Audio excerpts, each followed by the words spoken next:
अस्सलाम वालेकुम। कैसे हैं आप सब? उम्मीद करता हूँ कि आप सब बिल्कुल ठीक होंगे।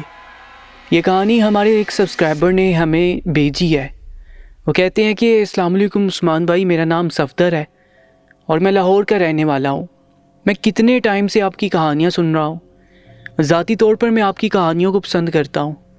मैं भी आज आपके साथ अपनी आंखों देखा वाक़या शेयर करने जा रहा हूँ। ये उन दिनों की बात है जब मैं यूनिवर्सिटी में प्रोफेसर था और ये वाक़यात मेरी यूनिवर्सिटी में पढ़ने वाले लड़कों के साथ पेश आते थे। उस दिन अमावस की रात थी, चारों तरफ गहरा अंधेरा फैला हुआ था। हाथ को हाथ सुझाई नहीं देता था। रात की इस अंधेरे में लड़के की चिंगारती हुई आवाज़ ने तमाम मखलूक़ात को हिला कर रख दिया, सिवाय इंसानों के जो कि अपने अपने कामों में मगन थे। यहाँ कुछ लड़के ऐसे थे जो अपने कमरों में लेटे पुरसुकून नींद सो रहे थे। शहजाद बॉयज़ हॉस्टल शहर का माना जाना हॉस्टल था। तमाम वालिदैन अपने बच्चों को इसी हॉस्टल में दाखिल करवाते। सबसे बड़ी वजह यह थी कि इसकी इंतज़ामिया बहुत अच्छी थी। कामरान का यहाँ पर आए अभी सिर्फ एक ही हफ़्ता गुजरा था। शाम के वक्त वो हॉस्टल की छत पर गया तो वहाँ पर उसने एक बहुत ही खूबसूरत लड़की को देखा। दरअसल उस हॉस्टल के साथ एक घर की छत भी मिलती थी। वो घर काफ़ी अरसे से वीरान पड़ा हुआ था और उस घर के बारे में बहुत से वाक़यात मशहूर थे, लेकिन आजकल के लड़के इन वाक़यात पर यकीन नहीं रखते। वो इन किस्से कहानियों को मजाक में उड़ा देते हैं या फिर सुनाने वाले का मजाक बनाने लगते हैं। आजकल के ज़माने में तुम किस तरह की बातें करते हो? कामरान का शुमार भी उन्हीं लड़कों में होता था। शाम के वक्त वो छत पर अकेला मौजूद था कि यकदम उसके करीब वो लड़की आ गई। उस लड़की को देखकर कामरान की आंखें खुली की खुली रह गई। जो चीज़ कामरान को अपनी तरफ मुतवज्जो कर रही थी उस लड़की का लिबास था। उस वक्त उसने इंतहाई नाज़ेबा लिबास पहना हुआ था। कोई भी इंसान उसे देखता तो अपना होश खो बैठता।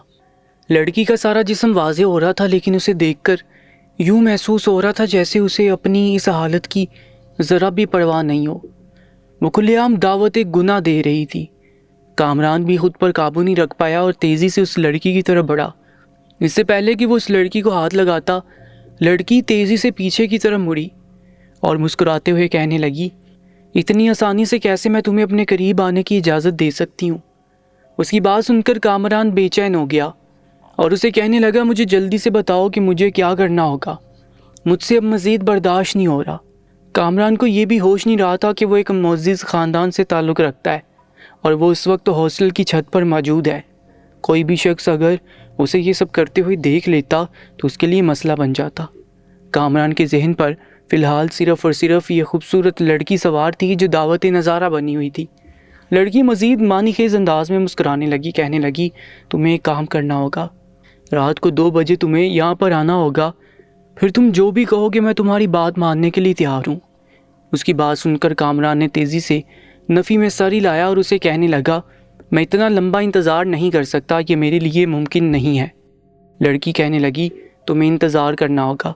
अगर तुम वाकई चाहते हो कि मैं तुम्हारी ख्वाहिशात को पूरा करूं, तो इसके लिए तुम्हें इंतज़ार करना पड़ेगा।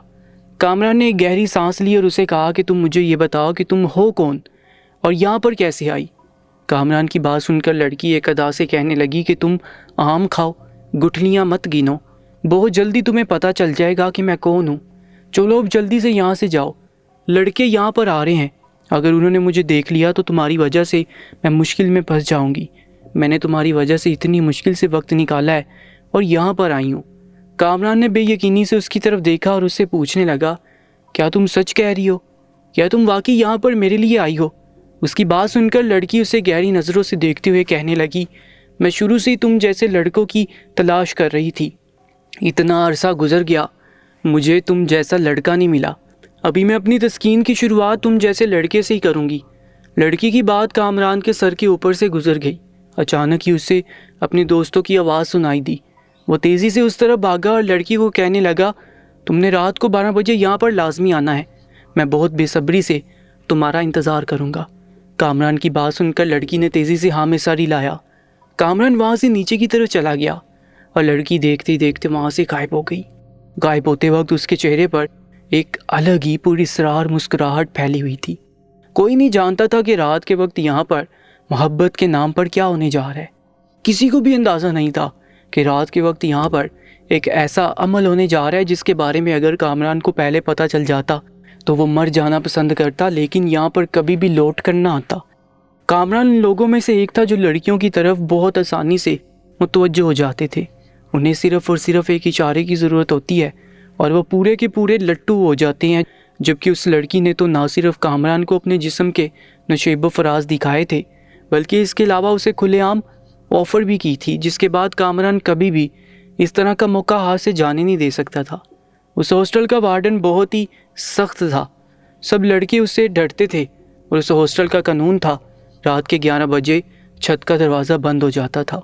11 बजे के बाद किसी को भी छत पर जाने की इजाज़त नहीं थी। कामरान को पहले इस कानून के बारे में नहीं पता था, क्योंकि उसने कभी छत पर जाने की कोशिश ही नहीं की थी। जब कामरान को इस बारे में पता चला तो वो परेशान हो गया। वो कमरे में परेशानी से टहल रहा था कि इमरान, जो उसका कज़न था, उससे पूछने लगा, तुम इतने ज़्यादा बेचैन क्यों हो? अभी क्या परेशानी है? इमरान अच्छी तरह से जानता था कि कामरान को लड़कियों के अलावा किसी और चीज़ की परेशानी नहीं होती, फिर भी उसने उससे पूछना मुनासिब समझा। कामरान उसे कहने लगा कि रात के वक्त मैंने हर हाल में छत पर जाना है, वरना वो बात करते करते कामरान खामोश हो गया। इमरान, जो बहुत गौर से उसकी बात सुन रहा था, फ़ौरन से कहने लगा, वरना वो लड़की वहाँ पर नहीं आएगी। कामरान उसकी बात सुनकर हैरान रह गया। उसे पूछने लगा कि तुम्हें इस बारे में क्या पता? इमरान ने अपना सर दोनों हाथों से गिरा दिया, कहने लगा कि क्या तुम पागल हो गए हो या तुम्हारा दिमाग घूम गया है? मैंने तो यूं ही बात मुकम्मल कर दी थी, छत पर लड़की का क्या काम? तो मुझे असल बताओ कि तुमने वहाँ पर जाकर क्या करना है? इस बार कामरान ने उसके सवाल का जवाब नहीं दिया और खामोशी से कमरे से बाहर निकल गया। रात को 12 बजे वो जब छत के दरवाजे पर पहुंचा तो ये देखकर उसकी खुशी की इंतहा न रही कि छत का दरवाज़ा खुला हुआ था। वो जल्दी से छत पर चढ़ा। वहाँ पर चारों तरफ गहरा अंधेरा फैला हुआ था, कुछ भी दिखाई नहीं दे रहा था। अचानक उसे अपने पीछे किसी की मौजूदगी का एहसास हुआ। यूँ लगा जैसे कोई उसके पीछे से बहुत तेज़ जैसे गुजरा हो। उसने जल्दी से पीछे मुड़कर देखा, लेकिन वहाँ पर कोई भी नहीं था। कामरान के चेहरे पर मुस्कुराहट फैल गई और उसके दिल में गुदगुदी होने लगी। कामरान को लग रहा था ये वही लड़की है जिसने उसे यहाँ पर बुलाया है। अब वो लड़की उसे तड़पा रही है और उसके सब्र का इम्तहान ले रही है। कामरान का बस नहीं चल रहा था कि वो उस लड़की को अपने काबू में कर ले, लेकिन वो फ़िलहाल इंतज़ार के सिवा कुछ भी नहीं कर सकता था। अचानक ही वो उस लड़की को कहने लगा, चलो अब जल्दी से मेरे पास आ जाओ, मुझसे मज़ीद सब्र नहीं हो रहा। जवाबन उसे खिलखिलाती हुई हंसी सुनाई दी। ये सुनकर कामरान मज़ीद खुश हो गया, यानी वो लड़की भी राज़ी थी। कामरान नहीं जानता था कि फ़िलहाल वो जो कुछ भी सोच रहा है वो सब सिर्फ़ और सिर्फ झूठ है। हकीकत में ऐसा कुछ भी नहीं है। वो नहीं जानता था कि उसने ख़ुद को एक बहुत बड़ी मुश्किल में फंसा लिया है, जिससे निकलना अब नामुमकिन है। अचानक ही कोई उसकी दाएं जानिब से तेज़ी से गुजरा। उसने जल्दी से अपनी दाएं जानिब देखा तो वहाँ पर कोई भी नहीं था और फिर ठंडी ठंडी हवा चलने लगी। अचानक उसे खौफ महसूस होने लगा। यकदम उसका दिल डर से बढ़ गया। उसे अपने जिस्म में एक अजीब सी बेचैनी का एहसास हुआ। इस ठंड में भी उसे पसीने आ रहे थे। उसकी सबसे बड़ी वजह यह थी कि जब कोई उसकी दाएं जानिब से बहुत तेज़ी से गुजरा था तब कामरान हैरान रह गया था, क्योंकि ये रफ्तार किसी आम इंसान की नहीं होती, बल्कि ये तो कोई और मखलूक ही थी जो इतना तेज़ भाग रही थी। कामरान का पूरा जिस्म खौफ से कांपने लगा। इससे पहले कि वो दरवाजे की तरफ भागता, किसी ने उसे उसकी शर्ट से पकड़ लिया। जब कामरान ने पीछे पलट कर देखा तो उसे लगा उसके कदमों के नीचे से ज़मीन निकल गई हो। पीछे इंतहाई ऊंची लंबी चुड़ैल खड़ी थी, जिसने अपने हाथों में कामरान की शर्ट पकड़ी हुई थी और उसे हवा में उठाया हुआ था। ये देखकर कामरान ऊंची ऊंची आवाज़ में चिल्लाने लगा, मगर कोई भी उसकी आवाज़ नहीं सुन पा रहा था। कामरान की आवाज़ लौटकर उसी के पास आ रही थी। वो चुड़ैल उसकी आंखों में देखने लगी और उसे कहने लगी, क्या हुआ है? क्या तुमने मेरे साथ वक्त नहीं गुजारना? उसकी बात सुनकर कामरान तेज़ी से नफ़ी में सर हिलाने लगा। उसे माफ़ी मांगते हुए कहने लगा, माफ़ कर दो, खुदा के लिए मुझे माफ़ कर दो, मैं आइंदा यहाँ पर कभी भी नहीं आऊँगा। जबकि वो चुड़ैल उसकी आवाज़ सुनकर खिलखिलाकर हंसने लगी। देखते ही देखते उसका कद दोबारा से छोटा हो गया और उसकी शक्ल भी बड़ी हसीन लड़की के जैसी हो गई। उसका लिबास तब्दील हो गया। अब उस लड़की ने दिन वाला लिबास पहना हुआ था। ये देखकर कामरान दोबारा से बेकाबू होने लगा।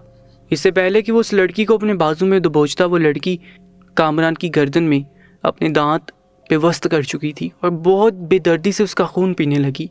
कामरान की चीखें उस वक्त पूरी छत पर गूंज रही थी, लेकिन कोई भी उसकी मदद करने वाला नहीं था। और ना ही कोई इसकी आवाज़ सुनने वाला था। कामरान का शुमार भी उन लोगों में से हो गया जो उस लड़की का शिकार हो चुके थे। इस हॉस्टल में कामरान वाहिद शख्स नहीं था जो उस लड़की के जुल्म का निशाना बना था, बल्कि इसके अलावा और भी बहुत से लड़के थे जो अपने कमरों में बेहाल पड़े होते थे। उनकी तबीयत अचानक ही बहुत ख़राब हो गई थी, उनके जिस्म से खून गायब होने लगा था। ये लड़की एक बार उन्हें छत पर बुलाती थी और फिर हर रोज़ उनके कमरों में जाकर उनका खून पीती रहती थी। दिन के वक्त जब कामरान की आंख खुली तो वो अपने कमरे में लेटा हुआ था। उसने रात के बारे में सोचने की कोशिश की, मगर उसे कुछ भी याद ना था। उसके जहन में अभी भी वो लड़की थी। उसने उस लड़की से मिलने के लिए जाना था। वो जल्दी से अपने बिस्तर पर उठ बैठा और अपना सर ज़ोर ज़ोर से नफ़ी में हिलाने लगा। उसे ये सब करता देखकर इमरान को उसकी ज़हनी हालत पर शक होने लगा। इमरान ने उससे पूछा कि क्या हो गया है, कहीं पागल तो नहीं हो गए? इमरान की बात सुनकर कामरान कहने लगा, हाँ मैं पागल हो गया हूँ, मैंने इतना अच्छा मौका ज़ाया कर दिया। उसने इमरान से पूछा कि रात के वक्त मैं कहाँ पर था। इमरान ने लाइल्मी का इजहार किया और उसे कहा कि तुम्हें तो पता है मेरी नींद कितनी पक्की है। जब एक बार नींद में चला जाता हूँ तो मुझे दुनिया का होश नहीं रहता। और वैसे भी तुमने कहाँ जाना है, यहीं पर सोते रहे होगे। चलो अब जल्दी से तैयार हो जाओ, हमने यूनिवर्सिटी जाना है। कामरान ने बिस्तर से उठने की कोशिश की, लेकिन यूँ लग रहा था जैसे उसके जिस्म से जान ख़त्म हो गई हो। उसका पूरा वजूद बहुत दर्द कर रहा था। ये सब देखकर कामरान के चेहरे पर मुस्कुराहट फैल गई। उसे यूँ महसूस हुआ जैसे उसने रात को अपनी ख्वाहिश पूरी कर लिया है, लेकिन लड़की ने उसे कुछ पिला दिया था जिसकी वजह से उसकी याददाश्त चली गई। शाम के वक्त वो दोबारा से छत पर गया तो वो लड़की वहीं पर मौजूद थी। वो लड़की कामरान के पास आई, उसका शुक्रिया अदा करते हुए कहने लगी, तुम्हारे साथ मेरा वक्त बहुत ही अच्छा गुजरा, मैं सारी ज़िंदगी तुम्हारी एहसानमंद रहूँगी। कामरान ने परेशानी से कहा कि मुझे तो कुछ भी याद नहीं कि हमने क्या किया था। लड़की मुस्कुराने लगी, कहने लगी कि तुमने वो सब कुछ कर लिया था जिसकी तुम्हें ख्वाहिश थी।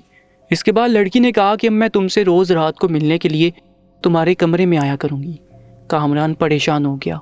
कामरान को परेशान होता देखकर लड़की उसे कहने लगी, तुम्हें डरने की ज़रूरत नहीं, किसी को भी कुछ पता नहीं चलेगा, यहाँ तक कि तुम्हें भी खबर नहीं हुआ करेगी, लेकिन जब तुम सुबह उठा करोगे तो तुम्हें अंदाज़ा हो जाएगा। ये कहकर लड़की दोबारा वहाँ से चली गई। कामरान ने उसके पीछे जाने की कोशिश की। उसे अपने पीछे इमरान की आवाज़ आई जो उस वक्त छत पर ही आ रहा था। इमरान ने जब कामरान को वहाँ देखा तो उससे पूछने लगा, तुम यहाँ पर किससे बातें कर रहे थे? कामरान ने तेज़ी से नफ़ी में सर हिलाया और बात टाल दी। जैसे जैसे दिन गुजरते चले जा रहे थे वैसे वैसे कामरान की हालत बहुत बुरी होती चली जा रही थी। अब उससे बिस्तर से उठना भी मुश्किल हो गया था। वो बड़ी मुश्किल से वाशरूम तक जाता, उसे नहीं पता था कि उसके साथ क्या हो रहा है। उसके जिस्म से खून आहिस्ता आहिस्ता गायब होता जा रहा था। कामरान की ये हालत देखकर इमरान बहुत ज़्यादा परेशान हो गया। उसे समझ नहीं आ रही थी कि उसके दोस्त को कौन सी बीमारी लग गई है। उसने कामरान के लिए डॉक्टर को भी हॉस्टल में बुलाया। डॉक्टर ने लाइल्मी का इजहार किया और इमरान को कहा कि मुझे खुद नहीं पता ये सब क्या है। अगले दिन इमरान उसे अस्पताल लेकर गया। कामरान के तमाम टेस्ट करवाए गए। हैरानकुन तौर पर उसकी तमाम रिपोर्ट्स बिल्कुल ठीक थीं, किसी में भी कोई ख़राबी नहीं थी। डॉक्टर खुद बहुत ज़्यादा परेशान थे। दूसरी तरफ कामरान की हालत गिरती चली जा रही थी। वो हड्डियों का ढांचा बन गया था। कामरान की हालत देखकर इमरान बहुत ज़्यादा परेशान था, क्योंकि कामरान को इस हॉस्पिटल में अपनी ज़िम्मेदारी पर लाया था। वो नहीं चाहता था कि यहाँ आकर कामरान इतना बुरी तरह से बीमार हो जाए। रात का वक्त था। वो कामरान के पास बैठा हुआ था कि अचानक ही उसे कामरान की आवाज़ सुनाई दी, वो लड़की मेरे पास क्यों नहीं आ रही? कामरान की बात सुनकर इमरान चौंक गया। उसे पूछने लगा कि तुम कौन सी लड़की की बात कर रहे हो? कामरान कहने लगा कि मैं छत वाली लड़की की बात कर रहा हूँ। उसने मुझे कहा था कि वो मुझसे मिलने के लिए आएगी, लेकिन वो मुझसे मिलने के लिए नहीं आ रही। तुम उसे कहो कि वो मुझसे मिलने के लिए आए, क्योंकि अब मुझ में सब्र नहीं है। इमरान बहुत ज़्यादा परेशान हो गया। उसने जब डॉक्टर से इस बारे में बात की तो डॉक्टर ने तशवीश का इजहार किया और उसे कहा कि ये मुझे कोई और ही मामला लग रहा है। फिर जब डॉक्टर ने इमरान को बताया कि उसे लग रहा है कि ये एक जिन्नाती केस है तो इमरान हैरान रह गया। उसे डॉक्टर से इस बात की बिल्कुल भी उम्मीद नहीं थी। डॉक्टर ने उसे बताया कि ना सिर्फ मैंने मेडिकल की डिग्री की है, बल्कि इसके साथ साथ मैंने अमलियात भी पढ़ी हुई है। जब मैंने तुम्हारे दोस्त को देखा तो उसकी हालत देखकर मुझे अंदाज़ा हो गया कि इसके साथ कुछ ना कुछ गड़बड़ ज़रूर है। कुछ ऐसा है इसके साथ जो आम आँख नहीं देख सकती।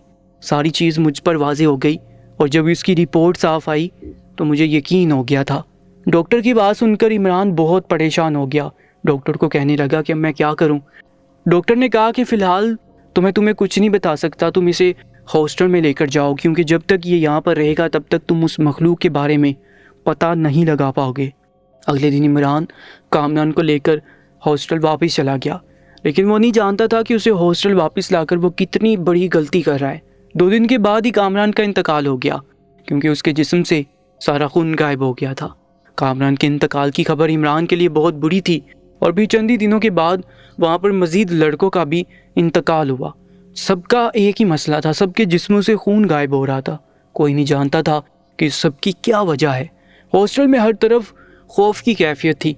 तब सब लड़के बहुत ज़्यादा डरे हुए थे। उनमें से एक लड़का था जिसको इमरान काफ़ी देर से नोट कर रहा था। जब सब लड़के वहाँ से चले गए तो इमरान उसके पास गया, उससे पूछने लगा, खैरियत तो है भाई, तुम इतने खुश क्यों हो? इमरान की बात सुनकर वो लड़का कहने लगा, दरअसल आज मैंने बहुत ही खूबसूरत लड़की से मिलना है। ये बात सुनकर इमरान के कान खड़े हो गए, क्योंकि कामरान भी किसी लड़की के बारे में बात करता था।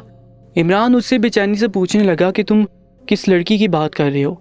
लड़के ने गहरी सांस ली और कहा कि फ़िलहाल मैं तुम्हें इस बारे में कुछ भी नहीं बता सकता। जब तक मैं उस लड़की से मुलाकात नहीं करूँगा तब तक मैं किसी को भी कुछ नहीं बताऊँगा। ये कहकर वो अपने कमरे में चला गया। क्योंकि इमरान की उससे दोस्ती नहीं थी, इस वजह से इमरान उससे मज़ीद तफ्तीश नहीं कर सका। तकरीबन महीने बाद उस लड़के का भी इंतकाल हुआ।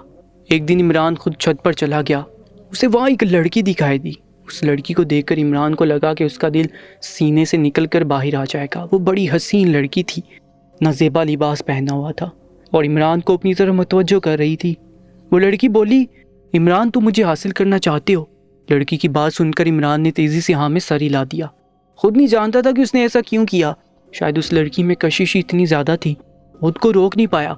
इमरान की बात सुनकर वो लड़की खिलकर मुस्कुराने लगी, उसके पास आई और उसके साथ लिपट गई। मगर इमरान ने फ़ौरन उसको अपने से दूर धकेला और कहने लगा, ऐसे कैसे मैं तुम्हें अपने करीब आने की इजाज़त दे दूँ? उसकी बात सुनकर वो लड़की हैरान हो गई, उसके चेहरे पर फ़िक्रमंदी के तासुरात आ गए। वो लड़की इमरान से कहने लगी कि तुमने वाकई ये सब कुछ करना है तो इसके लिए तुम्हें रात के वक्त मेरे पास आना होगा। फ़िलहाल तुम्हारी दोस्त आ रही है, तुम यहाँ से जाओ, मैं रात के वक्त तुमसे यहाँ पर आकर मिलूँगी। मत भूलना कि रात को 12 बजे तुमने यहाँ पर आना है। इमरान तेज़ी से वापस चला गया, क्योंकि उसे अपने दोस्त की आवाज़ सुनाई दे रही थी। लेकिन जब वो छत से नीचे की तरफ गया तब उसके चेहरे पर गम के तासुरात थे। उसे अंदाज़ा हो गया था कि ये कोई चुड़ैल है जो सब लड़कों को अपने मकसद के लिए इस्तेमाल कर रही है। डॉक्टर ने उसको समझाया था कि इमरान, वो पहले तुम्हारे सामने असल रूप में आएगी, लेकिन वो दोबारा से तुम्हारे सामने खूबसूरत औरत भी बनेगी।